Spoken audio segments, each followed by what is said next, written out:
శాస్త్రి గారు, మీరు అనేకమైనటువంటి భక్తి గీతాలు, అనేకమైనటువంటి భగవద్గీత ప్రతి శ్లోకానికి కూడా అత్యద్భుతమైన ట్యూనింగ్లు చేసి కూడా మీరు పాడటం జరిగింది. కానీ ఈ పాటకి మనం యూట్యూబ్లో చూసుకుంటే ఒక సుప్రభాతం కాదు, ఎంఎస్ సుబ్బలక్ష్మి గారి కావచ్చు, ఏవైనా సరే అనేక సార్లు ప్రతి ఒక్కరూ నేర్చుకుంటున్నారు, పాడుతున్నారు, అనునిత్యం వింటున్నారు.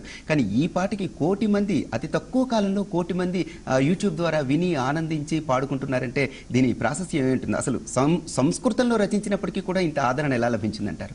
ఏ పరమాత్ముడి వల్ల అయితే ఈ సృష్టి జరిగిందో, ఎక్కడి నుంచి వచ్చామో తిరిగి అక్కడికి వెళ్ళే మార్గాన్ని ఉపదేశించగలిగే గురువుల్ని మాత్రమే జగద్గురువులు అంటారు. అలాంటి జగద్గురువైన భారతీ తీర్థస్వామి వారి ఆశీర్ బలం వల్ల నేను సంపూర్ణ భగవద్గీతని మొత్తం కంప్లీట్ చేయగలిగాను, రికార్డ్ చేసి పాడగలిగాను. మనకి సంగీతమపి సాహిత్యం సరస్వత్యాత్ స్తనద్వయం ఏకదాపాత మధురం అన్యదాలోచనామృతం అంటాం. అంటే సాహిత్యం ఎవరికి రీచ్ అవుతుందంటే అర్థం చేసుకోగలిగే స్థాయి ఉన్న వాళ్ళకి మాత్రమే సాహిత్యం చేరుతుంది. కానీ సంగీతం దానికి అర్థం చేసుకోవడానికి ప్రయత్నించక్కర్లా, అదొకసారి వినగానే వెళ్ళిపోతుంది. అంటే సంగీత మాస్, సాహిత్యం క్లాస్ అని అర్థం ఇన్ జనరల్గా మనం ఈ భాషలో మాట్లాడాలంటే. ఏ సాహిత్యం అయినా చాలా గొప్ప సాహిత్యం కేవలం ట్యూన్స్, కేవలం దానికి ట్యూన్ కట్టే విధానం మీదే దాని ప్రాచుర్యం అనేది ఆధారపడి ఉంటుంది. అయితే ఇక్కడ ఈ పాటకి ట్యూన్ మాత్రం ఈ స్తవానికి సంగీతబద్ధం చేయగలిగిన స్థితి మాత్రం దానికంటే అతీతమైంది. ఎందుకంటే జగద్గురువులు మామూలుగా ఎంటర్టైన్మెంట్ కోసం రాయరు, వాళ్ళు పరమాత్మతో అనుసంధానింపబడి పరమాత్ముడితో ఏమంటారు, పరమాత్ముడిలో లీనమై ఒక తపో ముద్రలో ఒక తపశ్శక్తితో రాసింది. కాబట్టి అది వాళ్ళ కోటి మందికి రీచ్ అయిందంటే ఇది నిజంగా ఆధ్యాత్మిక ప్రపంచంలో ఒక అద్భుతం. ఫేస్బుక్, వాట్సాప్, ఇవాళ చూస్తున్న చాలా ఛానల్స్, వాటిల్లో పెట్టే అవి డిస్కషన్స్ చర్చో తెలియదు, రచ్చో తెలియదు. ఇవాళ మనం రాత్రి 9-9:30కి చూసే సామూహికంగా కొన్ని కోట్ల మంది చూసే ఏంటి అశాంతికి గురి చేసే, ఎందుకు చూస్తున్నామో తెలియదు, ఎందుకు ఆదరిస్తున్నామో తెలియదు, అందులో నేర్చుకోవాల్సింది ఏమిటో తెలియదు.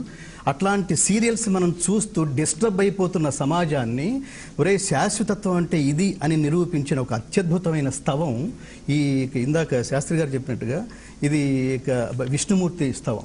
ఇందులో ప్రత్యేకంగా దీన్ని రీచ్ అవ్వడానికి ప్రధానమైన కారణం ట్యూన్ అని చెప్పచ్చు. దానికంటే మించి ఈ జగత్తుని మానవులారా మీరు సక్రమమైన మార్గంలో ఉత్తమమైన లక్ష్యంతో పరమాత్ముడి ఆశీస్సులు తీసుకోవడమే ఉన్నతమైన అత్యున్నతమైన లక్ష్యం అని ఉపదేశిస్తూ ఇందాక చెప్పారు. ఈ 6 చరణాల ఈ కీర్తనలో చివరికి అంటే ప్రతి చరణం చివరిలో మనకి నన్ను ఈ తాపాల నుంచి, ఈ పాపాల నుంచి రక్షించు, నేను తెలుసో తెలియకో పాపాలు చేస్తాను, అలా చేయకుండా నన్ను సన్మార్గంలోకి ప్రయాణింపచేసేట్టుగా నువ్వు అనుగ్రహిస్తూ రక్షించమని చెప్పడం ఒకటైతే, రెండవది ఈ ట్యూన్ ముఖ్యంగా నేను గాయకుడిని కూడా కాబట్టి ఈ ట్యూన్ ఏంటంటే ఏ ట్యూన్ సక్సెస్ అవుతుందంటే జనాల్లోకి ముఖ్యంగా పాడుకోగలిగే ట్యూనే 10 కాలాల పాటు జనాల్లో నిలబడుతుంది. ఇవాళ సినిమా పాటల్లో ఇప్పుడున్న ఒకప్పుడు సినిమా పాటలు అలా ఉండేవి, పాడుకోగలిగేట్టుగా ఉండేవి, ఆర్కెస్ట్రా వెనకుండేది.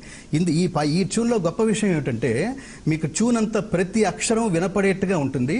వెనకాల అనవసరమైనవి కేవలం నాకు తెలిసి 2 వెనకాల శృతి ఒకటి వినపడుతుంది, వెనకాల తంబూరా, తర్వాత చిన్న మృదంగం, ఒక తబలా, ఇంతే తప్ప అసలు అందులో ఏమి వినపడదు. అంటే ఏ లక్ష్యంతో అయితే భారతీ తీర్థ మహాస్వామి వారు రచించారో ఆ లక్ష్యాన్ని చేరుకునేట్టుగా ఈ పాడిన గాయకులు కూడా, స్వరబద్ధం చేసిన గాయకులు కూడా ఆధ్యాత్మిక మార్గంలో ప్రయాణించే వాళ్ళు కాకపోతే ఇంత మంచి ట్యూన్ వచ్చి ఉండేది కాదు. మీరు వెనకటి రోజుల్లో కూడా ఘంటసాల గారు పుష్ప విలాపం పాడినప్పుడు జంజాల పాపయ్య శాస్త్రి గారు రాసిన, ఆయన రాయడం వల్ల సక్సెస్ అయిందా, ఘంటసాల గారు పాడడం వల్ల సక్సెస్ అయిందా అంటే ఆయన రాయడం వల్ల సక్సెస్ అయింది.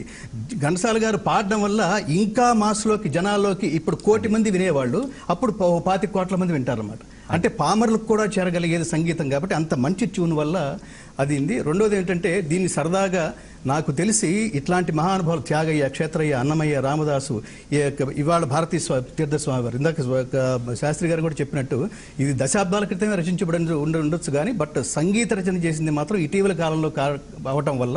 రెండోది వాళ్ళ లైక్లు ఇవన్నీ కొడుతున్నారు కదా ఫేస్బుక్లో, దేనికి కొడుతున్నామో తెలియని పరిస్థితి. ఇప్పుడు పూర్తిగా మాధ్యమం అంతా మారిపోయింది. అలాంటి దానివల్ల ఎక్కువ ప్రాచుర్యం పొందడం అన్నది 1 కోటి మంది, వాళ్ళ 1 కోటి మందిని ఈ పరమాత్ముడి సంకీర్తన 1 కోటి మందిని రీచ్ అవ్వడం అనేది నిజంగా ఆధ్యాత్మిక ప్రపంచంలో ఒక అత్యద్భుతమైన సంఘటనగా దీన్ని భావించవచ్చు.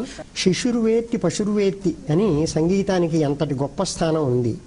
ఏమీ తెలియనటువంటి శిశువులు ఏమీ తెలియనటువంటి, అంటే సామాన్యమైనటువంటి మానవ జ్ఞానం కూడా లేనటువంటి పశువులు, తమ యొక్క లోపల హృదయాన్ని బయటికి వ్యక్తపరచలేనటువంటి ఈ ఇద్దరూ కూడా ఆ సంగీతాన్ని గ్రహిస్తారు అని అనటానికి నేను అతిశయోక్తి లేనటువంటి ఒక మాట చెప్తాను. మా ఇంట్లో మా పక్క భాగంలో ఉంటున్నారు ఒక దంపతులు, వాళ్ళకి 3 ఆడపిల్లలు కలిగారు. ఆ రెండో అమ్మాయికి 1.5-2 సంవత్సరాల లోపు ఉంటుంది వయస్సు. ఆ అమ్మాయి గరుడగమన వస్తూ ఉంటే దాన్ని ఆ దర్వాజాని ఇట్లా పట్టుకొని కాళ్ళు ఆడిస్తున్నది, చేతులు ఆడిస్తున్నదండి. అంటే శిశురు వ్యక్తి అనే దానికి శిశుర్వేత్తి అనే దానికి ప్రత్యక్ష తార్కాణంగా. రెండవది ఏంటంటే ఇందాక ఆ అమ్మాయి పేరు బ్రాహ్మణి అంటారు. ఆ అమ్మాయిని చూస్తే నాకు చాలా ముచ్చటేసింది. ఇది ఎట్లా వచ్చింది ఈ సంస్కారం అంటే, మహాత్ములైనటువంటి వాళ్ళ యొక్క వాక్కుల్లో భారతీ తీర్థస్వామి వారి వాక్ అంటే ఏ కాళిదాసుకి, అన్నమయ్యకి, త్యాగయ్యకి తగ్గేది కాదు అని మాత్రం మనం అందరం నిశ్చయించుకోవాలి. వారి పాండిత్యంలోకి పోతే అసలు మనం ఎవరూ చెప్పలేము. ఈ సమస్త వైభవాన్ని కూడా చిన్న చిన్న పదాల్లో స్వామి వారు ఎలా అసలు విమర్చగలిగారు? అది దాని మీద కమాండ్ ఉన్నప్పుడు గొప్ప విషయాల్ని కూడా సులభమైనటువంటి పదాలతో వారు చెప్పగలరు. వారి ఉపన్యాసాల్లో కూడా ఎక్కువగా శ్లోకాలు ఉండవండి. అంత మహాపండితులు మరి ఎన్నైనా శ్లోకాలు ఉదహరించవచ్చు, కానీ